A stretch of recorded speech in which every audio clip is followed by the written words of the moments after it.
The time for convening has arrived, so we will start this evening's City Council meeting.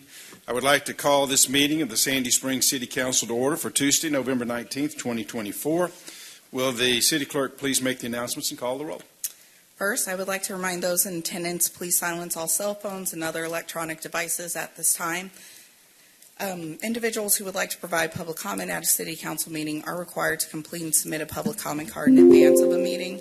Public comment cards are available online at the chamber entrance. Those providing public comment may be allotted up to 3 minutes to speak on their single chosen topic.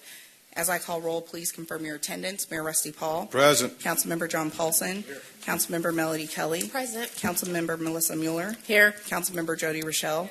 Councilmember Tibby DeJulia. Councilmember Andy Bauman. Here. Please join me in the Pledge of Allegiance.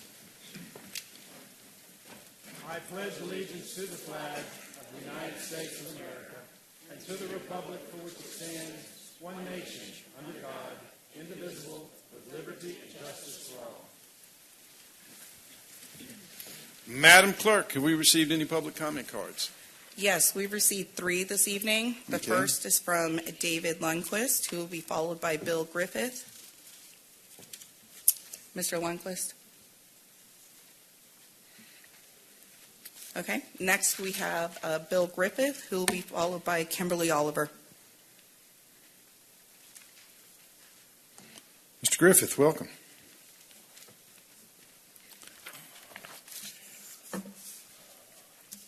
Mr. Mayor and council members, I'd planned to begin my closing statement tonight regarding the Roberts Drive Side Pass Scoping study. However, due to the public comments received related to the study, I want to again postpone my closing statement so as to discuss those comments. The city presented the study to the public at an open house on October 28th. It was advertised online and with multiple road signs for several days prior to the 28th. Maybe 100 or so people attended. Between October 1 and November 18, the city received public comments from people who represent 30 households. Why do I say households? Because when both respondents from the same household basically respond in the same way, I don't think it's reasonable to give such respondents twice the weight of a household where only one person responds. There are 32 single-family parcels that abut Roberts Drive. However, it is a collector street for numerous multifamily dwellings that do not abut Roberts Drive.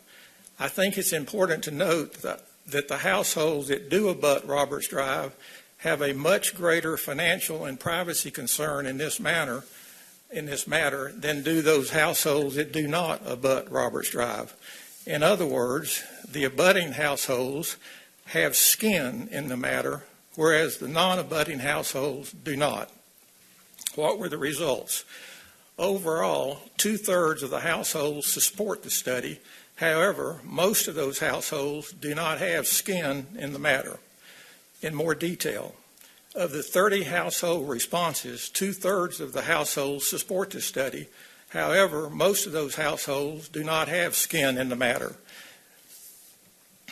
In more detail, of the 30 household responses, 11 were from households that do have skin in the matter, and 19 were from households that do not. Of the 11 skins, 8 of them, 73%, do not support the study. 3 of them do. However, only one of those 3 fronts on Roberts Drive. Of the 19 no skins, 89% support the study. However, 29% of those supporters express some equivocation. For example, quote, there are reasonable sidewalks in phase 1.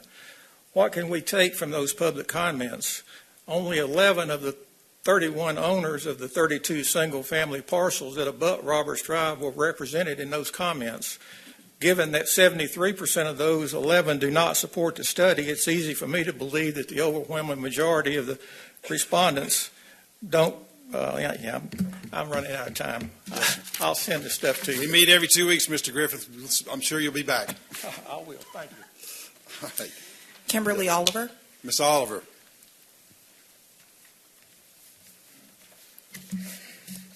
Hello, my name is Kimberly Oliver, and I happen to be the president of Mount Vernon Woods Community Association, a protected neighborhood. I'm here to tell you a story about our neighborhood and the people in it, a story from the hood. Along our eastern border lies the upper campus of the Mount Vernon School, established under a conditional use permit that was based on a 2003 private agreement with our neighborhood. We, Howard, and Ann Delma on the association board at the time, we called a meeting with the church, school leaders, and members of the Glenn family who owned the land. Preserving the evening quiet of the neighborhood was a central point of discussion. Consequently, the 2003 agreement and all subsequent use permits contains such quiet after sundown conditions as trash pickup ending by 4, lawn care by 5, and deliveries by 7:30.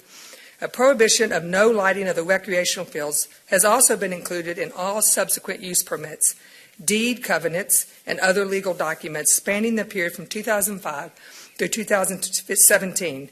You see, the field lies right on the 100-foot recreational setback along our property lines. It's as close as the law allows. Two other neighbors, John and Mary Ellen Snodgrass, granted a sewer easement through their property. John has emailed you, Mr. Mayor, and about this he said, "We were told that they could not proceed with building the school without the easement to the sewer. At that time, we granted the easement. Tom Glenn and the attorney for the school told us, and John put this in his quotes, there will never be lights on the athletic fields. That promise by the school and the church induced the Snodgrasses to agree to the easement. They would not have signed the agreement. The 2003 agreement and the sewer easement created a lovely compromise. The upper school was established, making maximum use of the tight 30 acres they had purchased, but giving up after sundown outdoor activities. The neighborhood retained its character of peaceful evenings while accepting the inevitable noise of the activity of young people during daylight hours. In the subsequent 20 years, both the neighborhood and the school have thrived under this compromise. Isn't that a wonderful story about Sandy Springs, a private religious organization and a neighborhood working together, coexisting and thriving? So imagine the surprise for John and Mary Ellen and other Mount Vernon Woods neighbors when the school recently applied to amend the use permit to allow lights on the athletic field, effectively abandoning the compromise that has served so well. We believe a promise is a promise. A successful compromise that allows both parties to thrive is something to preserve, not something to abandon. Citizens of all neighborhoods are entitled to peace and quiet enjoyment of their homes. We hope you will agree. As Paul Harvey would say, and now you know the rest of the story. Thank you. Thank you, Ms. Oliver. Any others? All right, we'll close the public comment period. Thank you very much for being here. Also want to recognize David Bamig, who was one of our donors for the veterans sculptures across the street. David, welcome, and thank you for your generosity. We've told you that before, but I don't think we can ever finish thanking you for what you've done across the street, and thank you for being here this evening. All right, is there a motion to approve the meeting agenda? Mr. DiGiulio. Approval of the meeting agenda for Tuesday, November 19th, 2024. We have a motion by Mr. DiGiulio. Is there a second? Second. Motion by Mr. DiGiulio, seconded by Mr. Paulson, that we approve the meeting agenda. Is there any discussion? Hearing none, we'll call the question. The question's on approval of the meeting agenda. All in favor of the motion say aye. Aye. Opposed, no. The meeting agenda is approved. Is there a motion to approve the consent agenda? Mayor Pond. Ms. I Rochelle. move that we approve the consent agenda for Tuesday, November 19th. We have a motion by Ms. Rochelle. Is there a second? Second. Motion by Ms. Rochelle, seconded by Ms. Mueller, that we approve the consent agenda. Any discussion? Hearing none, we'll call the question. The question's on approval of the consent agenda. All in favor of the motion say aye. Aye. Opposed, no. The consent agenda is approved. Moving to presentations, will the clerk please read the next item? This is agenda item number 2024-289, the FY 2024 Annual Audit and Comprehensive Financial Report, presented this evening by Meredith Lipson, who's governmental partner with Malda & Jenkins. Ms. Lipson, welcome.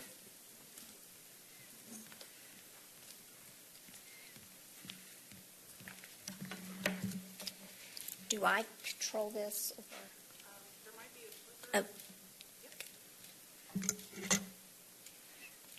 Good evening. Again, my name is Meredith Lipson. I'm a governmental partner with Malden & Jenkins here in our Atlanta office.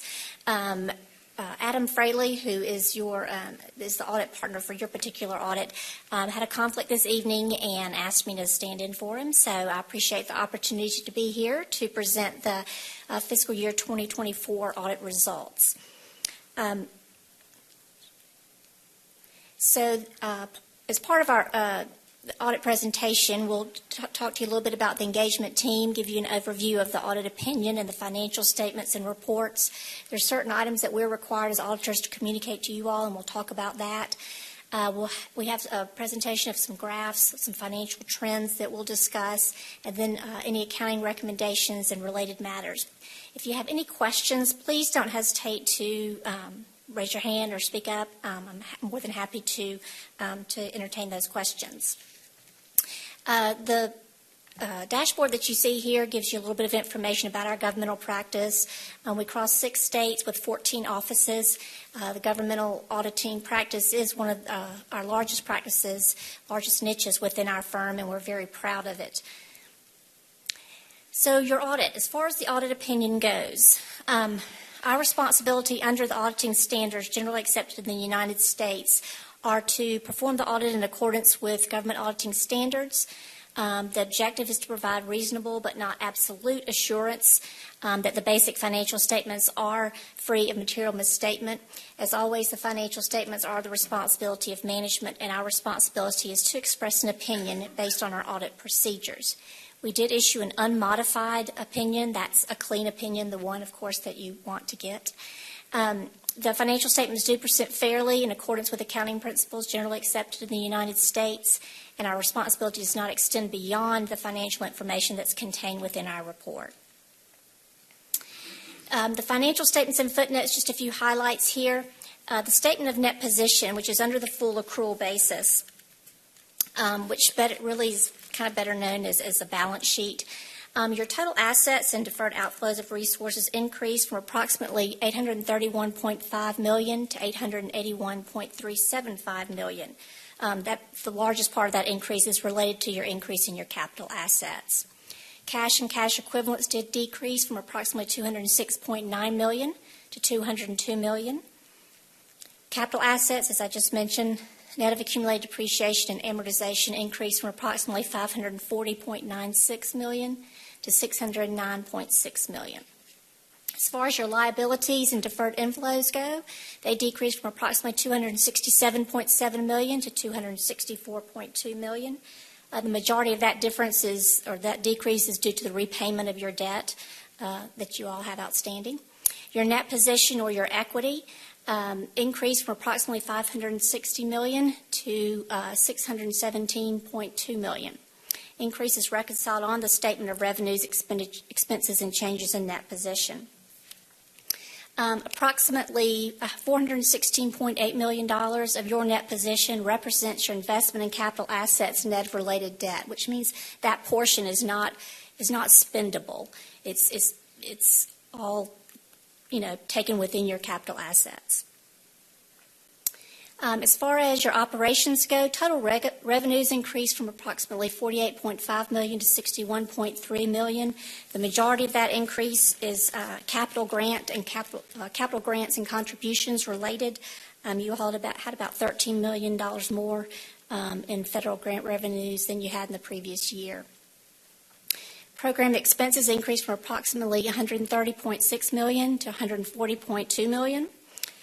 The majority of that increase is really spread across all functions of the government. There wasn't one particular function that had a large increase.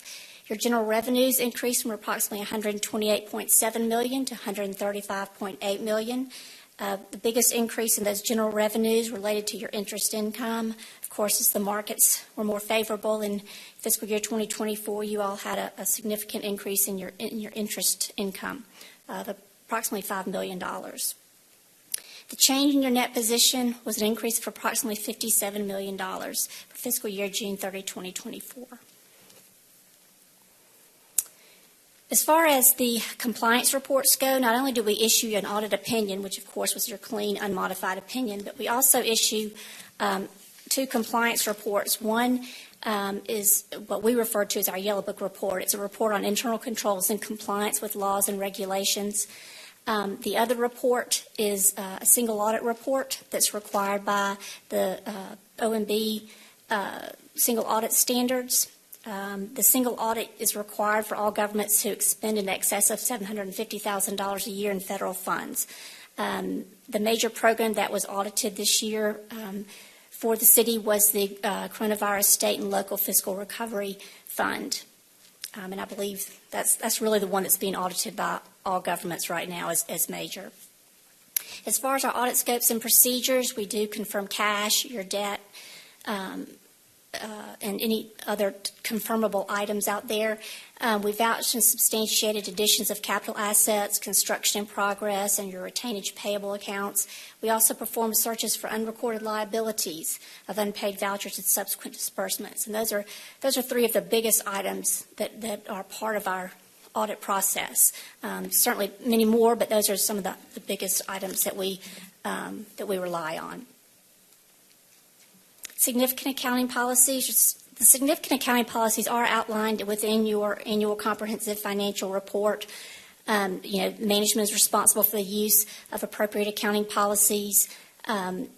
During the fiscal year 2024, the city did adopt 2 new Governmental Accounting Standards Board statements. Those were required to be adopted in the current year. Statement 100 and 101. The first one was related to accounting changes and error corrections. Statement 101 was related to compensated absences, and this is mentioned within your audit report. The policies that the city uses are in accordance with generally accepted accounting principles and are those similar to what has been used by other governments within the state of Georgia. As always, there are accounting estimates and judgments that are inherent in any audit. We do look at those and make sure that we're comfortable with those, and that they're all used within the financial reporting process, and that does include any actuarial assumptions that are provided by any of the actuaries that you all use. We receive full cooperation, as always, from the city's management and staff. No disagreements with management on any financial reporting matters. As always, we really appreciate the assistance that your staff provides. You all are very fortunate to have the finance staff that you have that gets us things when we need it.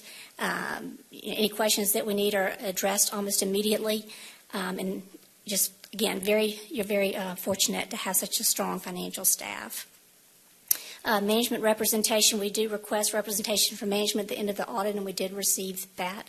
We know of no other consultation with other accountants, no significant issues in reporting. We had no unrecorded or past audit adjustments. The footnote disclosures included within your financial statements are a very integral part of the financial statements. The process that management uses to accumulate that information is the same process that's used within our financial reporting framework. The information that's in documents containing these audited financial statements, so our responsibility for other information and documents containing the statements, the financial statements themselves. So if you all choose to put the financial statements with any other document, we just ask that we be provided the opportunity to review that and make sure that those financial statements are consistent with those that were issued. In accordance with AICPA professional standards, our firm is independent with regard to the city and the financial reporting process. So here's the interesting information. As far as your general fund revenue sources, we've got a pie chart, and as you can see, as with most governments, taxes are the primary revenue source in your general fund, making up 83% of the total revenues. And that's followed by the other category, which this year, the significant dollar amount this year is mainly related, as I mentioned, to the interest income. You all had a significant increase in your interest income this year, which ended up being approximately $10 million.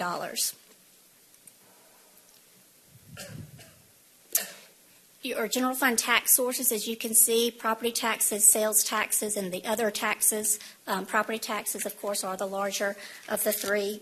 The other taxes category, that does include hotel motel taxes, insurance premium taxes, business and franchise taxes, just to kind of give you an idea what's included in that.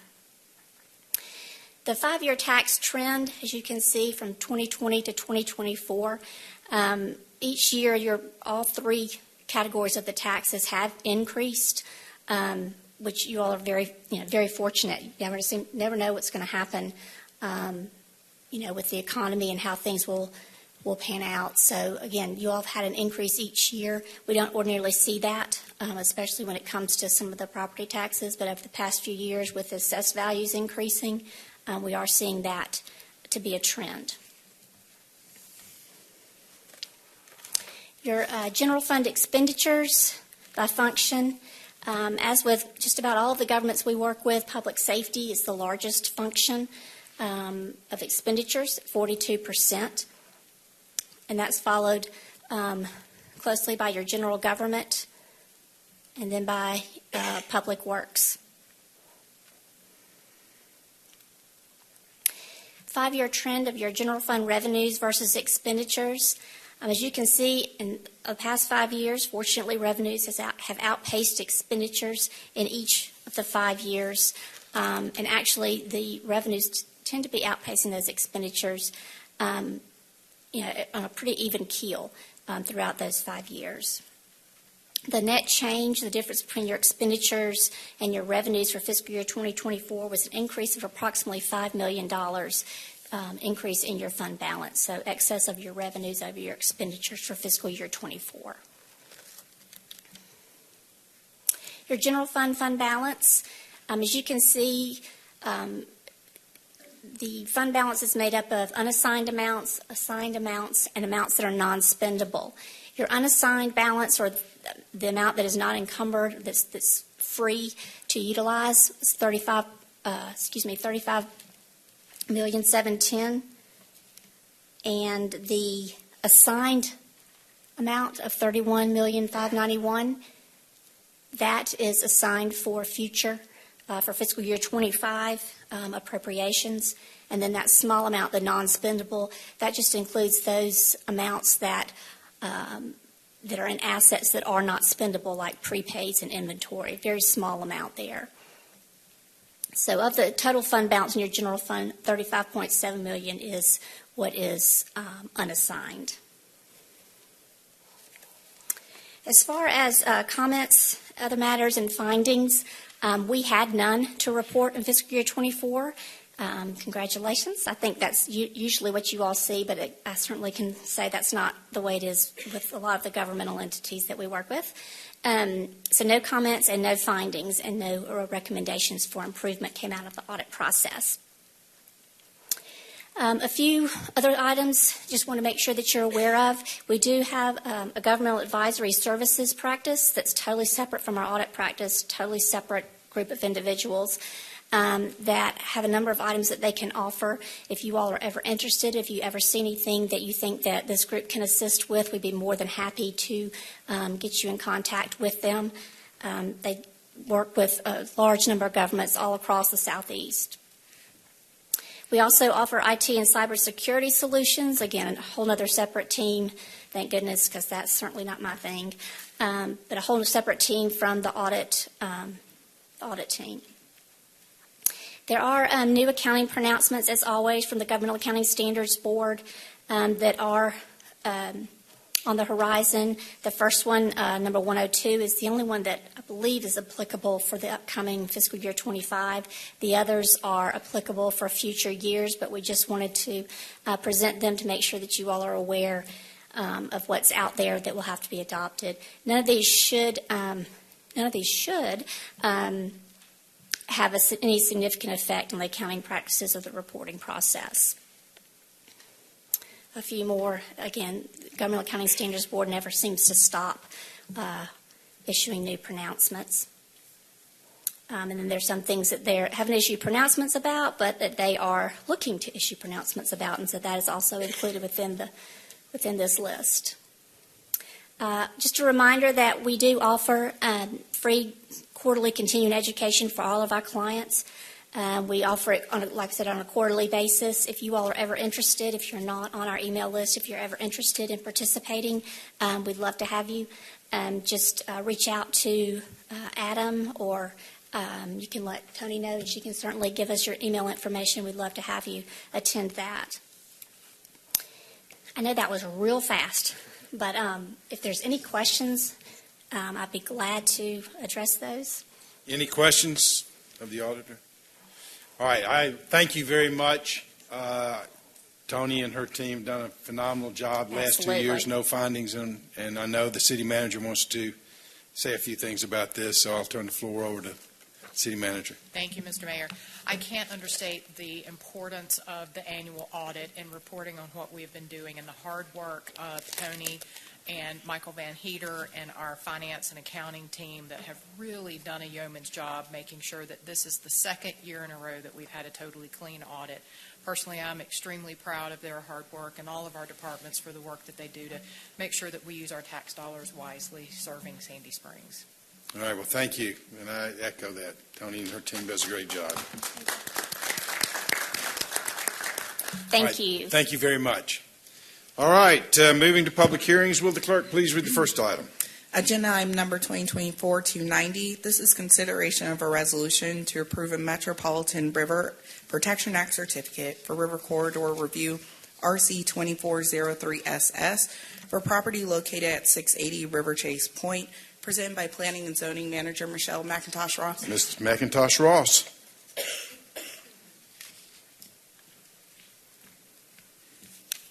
Yes, greetings, Mayor and City Council. For your consideration is the approval of a resolution to authorize a Metropolitan River Protection Act certificate for the property located within the Chattahoochee River Corridor area at 680 River Chase Point. It's a 0.7 acre single-family lot. It's in the RD 27 residential detached neighborhood, Council District 6. The applicant is proposing to construct a single-family house. The Atlanta Regional Commission has reviewed this application and found that the project is consistent with the Chattahoochee River Corridor Plan. And the National Park Service did have some comments, which are listed and will be taken into consideration. And given this determination by the Atlanta Regional Commission, the staff's recommendation to the Mayor and City Council is to approve this resolution to authorize the Metropolitan River Protection Act certificate for the property located at 680 River Chase Point. All right, thank you. Do we have any public comment cards? All right, we'll close the public hearing. You've heard the report of the Planning and Zoning Manager. What's the desire of council? Mayor Paul. Mr. Baumann. Excuse me. I move adoption of agenda item 2024-290, request for consideration of approval of the Metropolitan River Protection Act certificate for the property located at 680 River Chase Point. A motion by Mr. Baumann. Is there a second? Second. Motion by Mr. Baumann, seconded by Ms. Mueller, that we approve agenda item 2024-290, a resolution on the Metropolitan River Protection Act certificate for River Corridor Review for property located at 680 River Chase Point. Any discussion? Hearing none, we'll call the question. The question's on agenda item 2024-290, approving a Metropolitan River Protection Act certificate for River Corridor Review for property located at 680 River Chase Point. All in favor of the motion, say aye. Aye. Opposed, no. The item is approved. The clerk will please read the next item. Agenda item number 2024-291. Consideration for a zoning map amendment, RZ 24-002, to rezone from CON to CON to remove the condition of zoning that required the developer to dedicate required open space to the city for a public park. This is presented by Planning and Zoning Manager Michelle McIntosh Ross. Ms. McIntosh Ross. Yes, good evening again. Let's go to the next slide. So I'm here to present the case RZ 24-0002, a request for a zoning map amendment for 6511 Beacon Drive, also known as 6651 Glenridge Drive, from Conservation Con to Conservation Con to remove a condition of zoning. This was presented at the Planning Commission on October 16th. Staff recommends approval with conditions, and Planning Commission recommends approval with conditions. All right. Are there any public comment cards? wait. Oh, I'm sorry. Yeah. You're not done yet? Not Okay. You pause and breathe, I keep going. Okay. My apologies. Okay, so I'll speed up. Okay, so here we have our maps. This site in question, it's the Aria North neighborhood, north of Abernathy Road. The site has a character area of Conservation Area Park, which is to the left, as you can see, and the zoning is conservation on the right. It's the green areas on both of these maps with the neighborhood's residential areas in between. All right, here's the aerial to the left showing the site where you can see the conservation area outlined in that teal blue color, outlining the forested area between the residences. And the image to the right shows the conservation area in green with the trail as installed, shown with the brown lines. So back in 2015, Ashton Atlanta Residential LLC was approved for rezoning for the site to allow for a mix of single-family and multi-unit homes. The resulting neighborhoods that were developed are referred to as Aria North Ashton Woods and were developed between 2018 and 2024. The development included a variety of housing types and open space with pedestrian trails and a pond that functioned as a community stormwater retention facility. The site is now zoned where the residential portions are zoned perimeter residential, PR, and open space areas are zoned conservation. Upon approval of the 2015 rezoning application, there were several conditions, one of which stipulated the dedication of the city park area to the city of Sandy Springs. This zoning map amendment tonight aims to remove that condition. These images show the sections of the trail near the pond. This surface is concrete. These images show two surface types of the trails. On the left is the slate chips, and to the right are the trails with the wood chips or mulch. And these two types are located in the forested areas.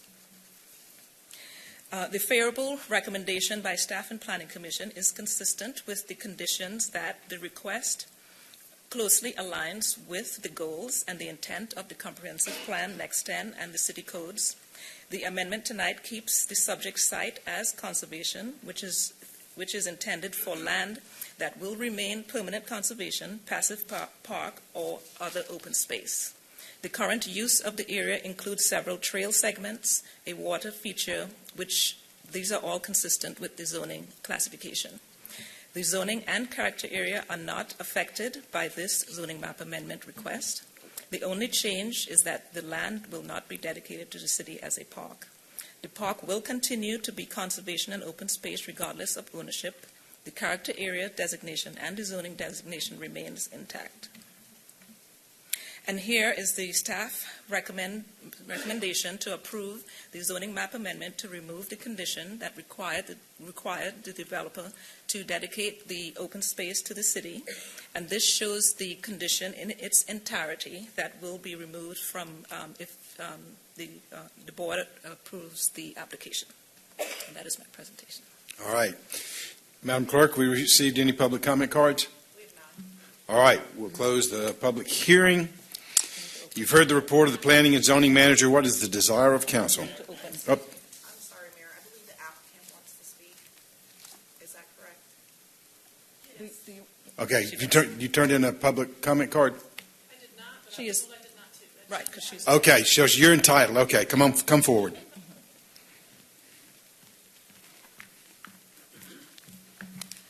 Good evening, Mayor Paul, members of council. I will keep this brief since Ms. McIntosh-Ross did such a great job of explaining everything that's happening. My name is Jessica Hill. My business address is 600 Peachtree Street, and I represent Ashton Woods. This property has had a 9-year construction timeline, originally zoned in 2015, and is now closing out. And in March of this year, when Ashton Woods was proposing to dedicate the land, they were preparing plats to dedicate the trails with the city, it was determined that the trails as they're constructed and the built environment today was not in the best interest of the city to accept it. There are several things that have happened along the way. There is a pervious trail system that's required. There is an amenity package around the pond. There is There are obviously trails and sidewalks throughout the project, but it has been determined in discussions with staff that the best approach was to amend the zoning to not require the conveyance to the city of Sandy Springs. There's also a timing consideration. This trails were supposed to be implemented by 2020.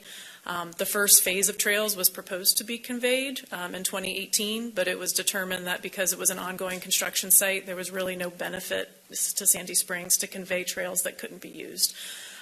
There were culvert improvements, there were sewer main improvements, all of these to say we've, with the help of staff, have determined that the best course is to keep the trails that are in place in private ownership. We are amenable to the staff's recommendation and conditions, which are the same conditions that apply to all of the ARIA project, including Mercedes-Benz, including the property across the street. And we ask that you support their recommendation. Thank you. All right, thank you. All right, we'll close the public portion of the hearing. You've heard the report of the Planning and Zoning Manager. What is the desire of council? Mayor Plum. Ms. Rochelle. I move that we approve agenda item 2024-291, a zoning map amendment, RZ 24-0002, to rezone from CON to CON to remove the condition of zoning that required the developer to dedicate required open space to the city for a public park. Got a motion by Ms. Rochelle. Is there a second? Second. Motion by Ms. Rochelle, seconded by Ms. Mueller, that we approve agenda item 2024-291, a zoning map amendment to rezone from con to con to remove this condition for zoning that required the developer to dedicate required open space to the city for a public park. Any discussion? Ms. Rochelle. I do want to thank Ashton Woods for working with us, and hope that you will come back to Sandy Springs soon to build another community. We would love to have you. All right. Any further discussion? Hearing none, we'll call the question. The question's on agenda item 2024-291, approval of a zoning map amendment to rezone from con to remove the condition for zoning that required the developer to dedicate required open space to the city for a public park. All in favor of the motion say aye. Aye. Opposed, no. The item is approved. Moving to new business, will the clerk please read the first item? All right, agenda item number 2024-292. This is consideration to approve 7 contract awards for Public Works Capital Projects Engineering on-call design services, to authorize the city manager to execute the 7 contracts and for other purposes, presented by Public Works Director Marty Martin. Mr. Martin. Mayor and Council, good evening. The recommendation before you tonight is to approve 7 contract awards for Public Works Capital Projects Engineering on-call design services.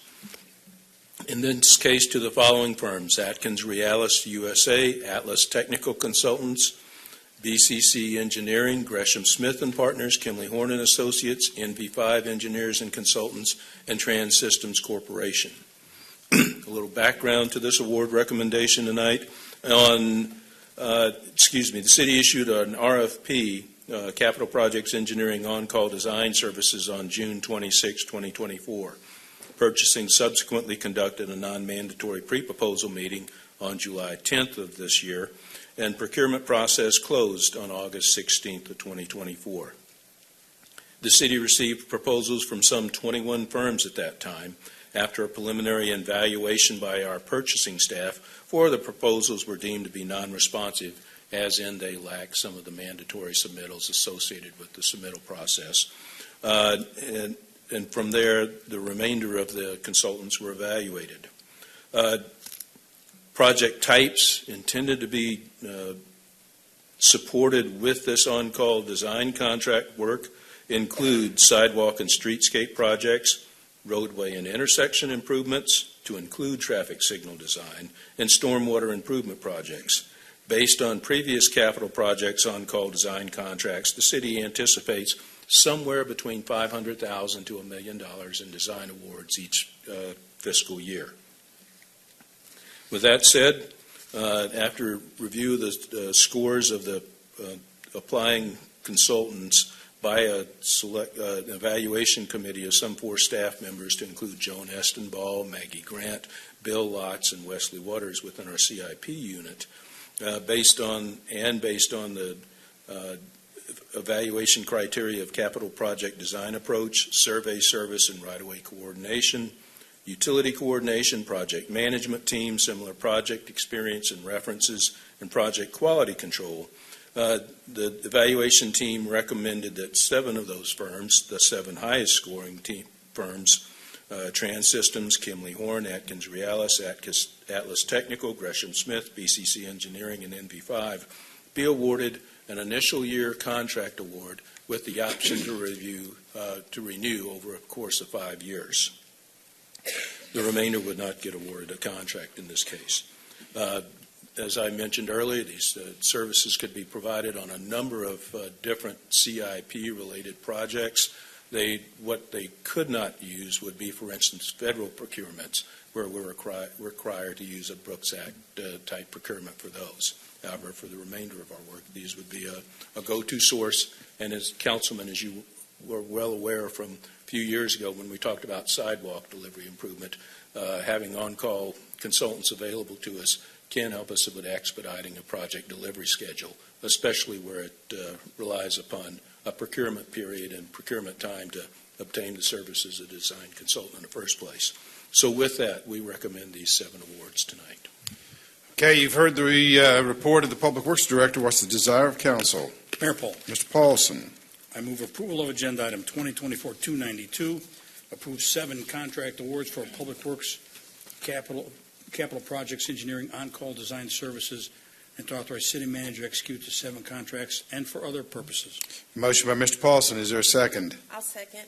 Motion by Mr. Paulson, seconded by Dr. Kelly, that we approve agenda item 2024-292, the approval of 7 contract awards for Public Works capital projects, engineering, on-call design services. Any discussion? Mayor Paul. Mr. Paulson. So would we slide this down so we could see the companies? Whoever's got the clicker. There we go. Thank you. So, Marty, my only question is, of these 7, I recognize several of the names. How many are repeat companies and how many are new? Do you know the new ones, and do we know anything about the new ones? Of the 7, there's one that we haven't had regular work with. However, the other 6 on that top 7 list have been repeat performers for us, doing multiple projects for us. Who's the new one? The new one in this case is Trans Systems. All right, good. Any other discussion? Hearing none, we'll call the question. The question's on agenda item 2024-292, approving 7 contract awards for Public Works capital projects, engineering, on-call design services. All in favor of the motion, say aye. Aye. Opposed, no. The item is approved. The clerk will please read the next item. Agenda item number 2024-293. This is consideration to approve a contract award to Nova Engineering and Environmental LLC for materials testing services for the City of Sandy Springs portion of the SR 400 multi-use path as it relates to the Path 400 multi-use trail extension project, and to authorize the city manager to execute the contract. Presented by Public Works Director Marty Martin. Mr. Martin. Mayor and council, in this case, I bring before you an award recommendation to Nova Engineering and Environmental to provide materials testing services for our Georgia 400 Path project. As you're aware, there's significant federal funds allocated to this project.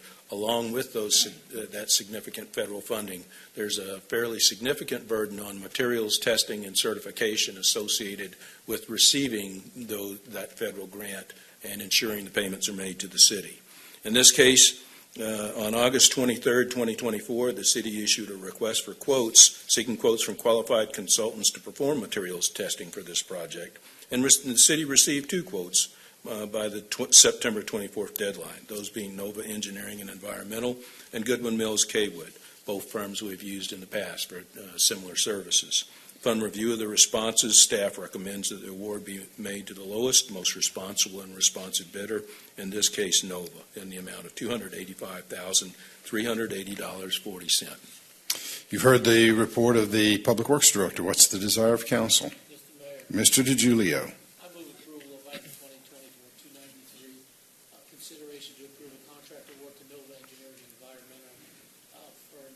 Testing services for the city portion of the State Road 400 multi-use path as it relates to Cat 400 multi-use trail extension, and to authorize the city manager to execute the contract. We have a motion by Mr. DiGiulio. Is there a second? Second. I get to decide who has it. That's one of the few things I get to do around here, but we will give it to Ms. Rochelle. All right, we have a motion and a second. Any discussion? Ms. Rochelle, since you made the second. Marty, can you give us an update on the future construction portion? Absolutely. So when you talk about future construction, we're in the process of obtaining the construction agreement, and my expert witness, Mr. Johnson, is in the room here just in case I'm off on some facts, Alan, from the Georgia Department of Transportation. That'll give us an opportunity to then complete the notice proceed with our construction contractor selected for this work, FS Scarborough. As well, and at the next council meeting, we'll bring to you some good news in the form of a budget amendment where the Atlanta Regional Commission was able to support us on construction engineering and inspection services. Like I said, we'll bring that to you next time, to the tune of about $800,000 that will help us with the construction engineering and inspection support to the Path 400 project as well. So as we line things up, we're getting the final pieces, so to speak, of the agreements, the allied team that we need to support the delivery of this project so we can get moving sometime early next year. Mr. Paulson. Thank you, Mayor. So, Marty, there's 3 sections here. The first one coming up from the city of Atlanta, and then there's a middle one that we're not doing right now, and then there's the third one on top. Yes, sir. That connects us up to Glenridge. Is this the contract we just are talking about for 1 and 3, or just for 1? It's for 1 and 3. It is. So it would be for the Sandy Springs portion of the construction project, that being 1 and 3. And 3. Yes, sir. Good. Correct. Okay. Any other discussion? Hearing none, we'll call the question. The question's on agenda item 2024-293, approving a contract award to Nova Engineering and Environment for materials testing services for the City of Sandy Springs portion of State Route 400 multi-use path. All in favor of the motion, say aye. Aye. Opposed, no. The item is approved. The clerk will please read the next item. Agenda item number 2024-294, consideration to approve participation in the U.S. Department of Homeland Security FY23 State and Local Cybersecurity Grant Program, and to enter into a grant agreement with the Georgia Emergency Management and Homeland Security Agency to accomplish this purpose. This is presented by Information Technology Director Jonathan Crow. Mr. Crow. Good evening. Staff is recommending entering into a grant agreement with GEMA and Homeland to participate in the SLCGP program, the State and Local Cybersecurity Grant Program. Back in September of this year, they announced a competitive grant process. We have recently been awarded for our previous applicant. Those funds should be available after the first of the year, at which point we'll be using them for the previous grant process, which is a security assessment. This time around, we are applying for hardware replacement to upgrade our firewalls. The impact on this is we're required a 20% local share. The funding request is $68,000, which would require a match of $13,600. All right, you've heard the report of the Information Technology Director. What's the desire of council? Mayor Paul, Ms. Mueller. I move that we approve agenda item 2024-294 for the approval to participation in the U.S. Department of Homeland Security full year 23 state and local cybersecurity grant program, and to enter into a grant agreement with the Georgia Emergency Management and Homeland Security Agency to accomplish this purpose. Motion by Ms. Mueller. Is there a second? Second. It's a motion by Ms. Mueller, seconded by Dr. Kelly, that we approve agenda item 2024-294, approving participation in the U.S. Department of Homeland Security's FY23 State and Local Cybersecurity Grant Program. Any discussion? I will make one note. If you have not already received it, you will, a note from the city saying that all of us have to participate in cybersecurity training. It's required. It's not optional. So when you have that opportunity, check with Mr. Crow to find out what you need to do to complete your training. That's Yes. part of it, yes. And I'll be in the briefings this week to assist with that. So, yep. No, don't ignore this one. This one is important. So, just a side note. Are those come in for a class, or is it? Mr. Crow will be able to brief you on what you need to do. It's an online program. I can help you get enrolled in, and it works from your phone. You can do it on your phone if you need to. All right, just a side note. So I'll call the question. The Questions on agenda item 2024-294, approving participation in the U.S. Department of Homeland Security's FY23 state and local cybersecurity grant program. All in favor of the motion say aye. Aye. Opposed, no. The item is approved. The clerk will please read the next item. Agenda item number 2024-295. This is consideration of a resolution authorizing the city's participation in an amicus brief in the Chang v. City of Milton appeal, presented by City Attorney Dan Lee. Mr. Lee.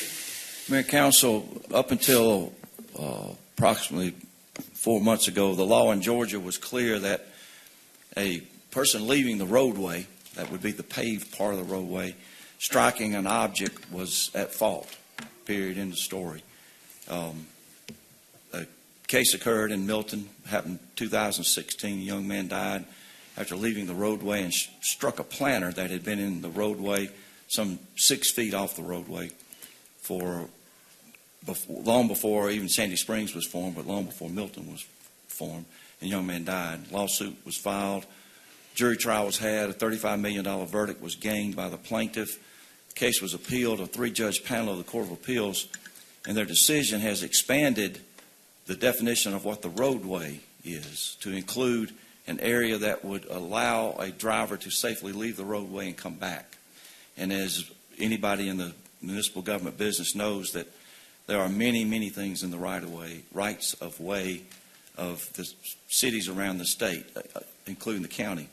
And this decision, if allowed to stand, would be very troublesome to the taxpayers of Sandy Springs and many other cities around Georgia.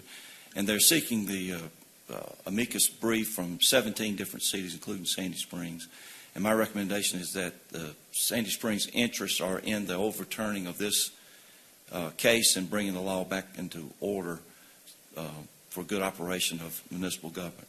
I would ask you for the permission to apply a brief in support of Milton in the setting aside of this case.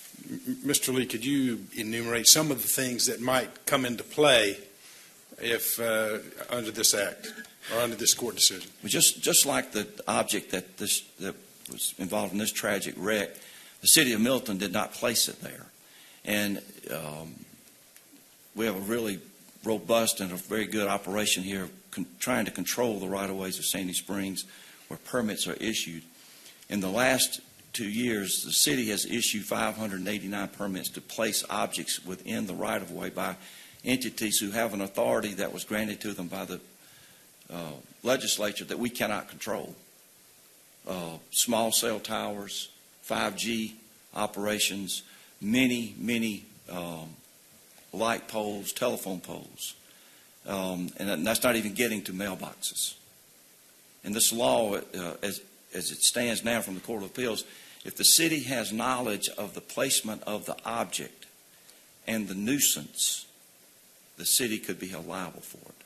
So just in Sandy Springs, just in the last 2 years, I know that the city knows that we've had 589 objects placed within the right-of-way. So each one of those objects makes us liable because not only did we know about it, but we permitted it, correct? We have knowledge of it, right. Which is what the law will require. Okay.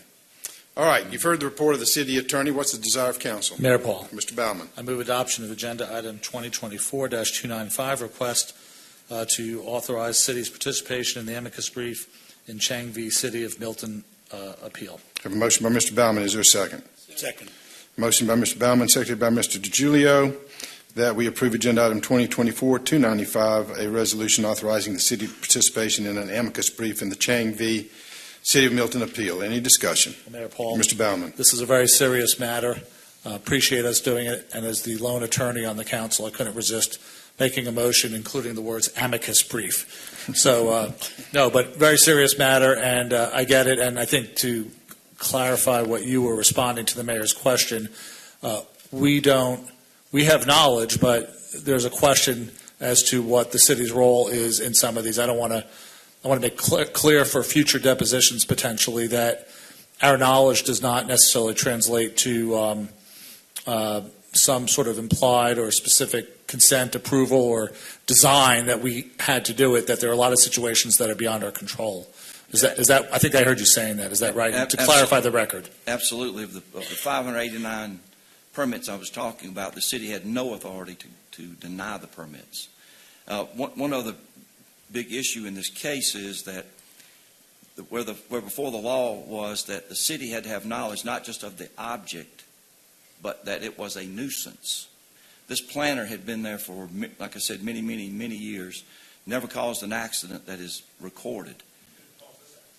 It was there and the driver hit it, exactly. In Georgia is a comparative negligence state, and to be fair, the jury's verdict gave 93% of the liability to the city and 7% to the driver of the car, which I would argue is not appropriate either. But back to the point, the change in the law is that in Milton, the city did not know of any nuisance value to this object. And that is the part, that and the expansion of the roadway is the part that scares us, that we need to affect it. One more thing, Mayor. Okay. Just Raquel requests that we get really thorough written minutes on what was just said. Thanks. Okay. Mr. DiGiulio. Dan, do I understand you right that you mentioned about objects which are in the right-of-way, such as a mailbox? Does that mean that if somebody hits a mailbox and is injured or killed or whatever, that the city is liable for that? Is the law, it appears in this court case, yes, we could be held liable for it. Is the legislature going to correct this in any way? Do we know? We've had 3 meetings with my counterparts at other cities and with the GMA's attorney and their legislative affairs staff in hopes of affecting this. As you know, we've had many discussions about back to the objects that we've had to permit in our right-of-way. Small cell towers, 5G devices, that the legislature usurped our ability to control where they go and when they go. This is another reason that the city ought to have control of the people's property, which is the right-of-way. Not just for this safety matter, but because it is the people's property and should be controlled by the people's representatives by passing ordinances. Mr. DiGiulio, the Georgia Municipal Association and the Association of County Commissioners Legislative Policy Council meetings are tomorrow and Thursday, and I can assure you this will be discussed because this is something that's something that affects every jurisdiction in the state. So it's on the agenda. Mr. Paulson? Thank you. Dan, as you describe it, seems like this is not a hard decision, but yet this Court of Appeals allowed this to continue, or whatever they supported it. Did they explain, and what can you tell us about their reasoning behind why they supported this?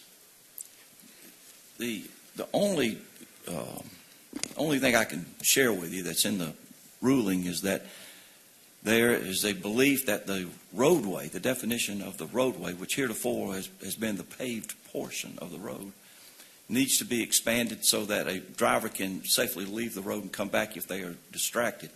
The evidence in the Milton case indicates that the unfortunate young man may have been dodging a deer and left the roadway to avoid the deer and struck the planter. And that's the reasoning they're giving in the document. It again has been long-standing law in Georgia, established in Roswell, as a matter of fact, that if you leave the roadway, then you assume the risk for lots of reasons. One, you can't control the city with even a robust public works department can't control everything that goes in the right of way. Any other discussion? Hearing none, we'll call the question. The question's on agenda item 2024-295, a resolution authorizing the city's participation in an amicus brief in the Chang v. City of Milton appeal. All in favor of the motion say aye. Aye. Opposed, no. The item is approved. The clerk will please read the next item. Agenda item number 2024-296. This is consideration of a resolution to accept the dedication of right-of-way incident to the construction of a city street on property located in land lot 71 of the 17th District of Fulton County, Georgia. That's tax parcel ID number 170071 00010355, and to authorize the mayor to execute the associated conveyance deed. This is presented by T-Splosh Program Manager Alan Johnson. Mr. Johnson. Good evening, Mayor and Council. City staff recommends the Mayor and Council approve the dedication of right-of-way to be used as a public roadway and accept the dedication of the roadway to be named in honor of the Sproul family and for authorization for the Mayor to execute the associated conveyance deed. As you all may know, the Sproul family has a long history in Sandy Springs and the surrounding areas. Wilson Sproul and his family moved to Georgia from South Carolina in 1820 and settled between Long Island Creek and the Mount Vernon Road. His son, George Marshall Sproul, married Doris Waddell Sproul and ultimately settled in Sandy Springs at the home located at 441 Mount Vernon Highway, where they raised 4 daughters, Catherine, Susan, Patricia, and Christy. Mrs. Sproul graduated from the Georgia Baptist School of Nursing, where she was a member of the Army Cadet Nurse Corps. She was also a founding member of the St. John United Methodist Church. Mr. Sproul was actually employed by the Georgia Department of Transportation and retired as the Secretary-Treasurer after 37 years. He was also a fighter pilot in the U.S. Army, U.S. Air Force in World War II, and was a member of the St. John United Methodist Church as well. The Sproul family has a decades-long influence on the community and surrounding areas, from the land on which Perimeter Mall was built to the Sproul Center for the Arts and other landmarks. The dedication of the Sproul Lane is in honor of the family's commitment to the community and the surrounding areas. In January of 2023, Council approved the purchase of the property at 441 Mount Vernon for purposes of connecting the city's road on the Johnson Ferry Mount Vernon project between Johnson Ferry and Mount Vernon. This construction of this connector road was through the center of the Sproul property, which ultimately divided the property into an eastern remnant and a western remnant. As part of the purchase and sale agreement associated with the acquisition of the land for the project, the city has transferred the eastern remnant of the Sproul property, Mount Vernon Presbyterian Church, on April 16th. What this does is we recommend the city dedicate 40,665.69 square feet of the western remnant of the Sproul property as city right-of-way for the dedication of what will be known as Sproul Lane. You've heard the report of the T-Splosh Program Manager. What's the desire of council? Mayor Paul. Ms. Rochelle. I move that we approve Agenda Item 2024-296, a resolution to accept dedication of right-of-way incident to the construction of a city street on property located in Land Lot 71 of the 17th District of Fulton County, Georgia, and to authorize the mayor to execute the associated conveyance deed. We have a motion by Ms. Rochelle. Is there a second? Second.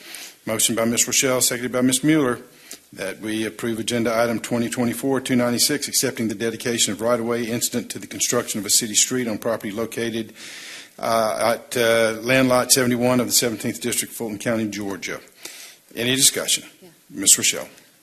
I wanted to approve this because it is in Melissa's district, but when we first started discussing this, I knocked on Ms. Sproul's, Doris, her door, and I live right across Mount Vernon from her, and she was so sweet, and I went over there many, many times and sat with her and her daughters and her dog Charlie, and I learned so much about the history of her family and met her grandchildren and all of her daughters and son-in-laws, and she was just such a beautiful, wonderful person, and I really enjoyed meeting her, and it's fitting and an honor to name this street after her.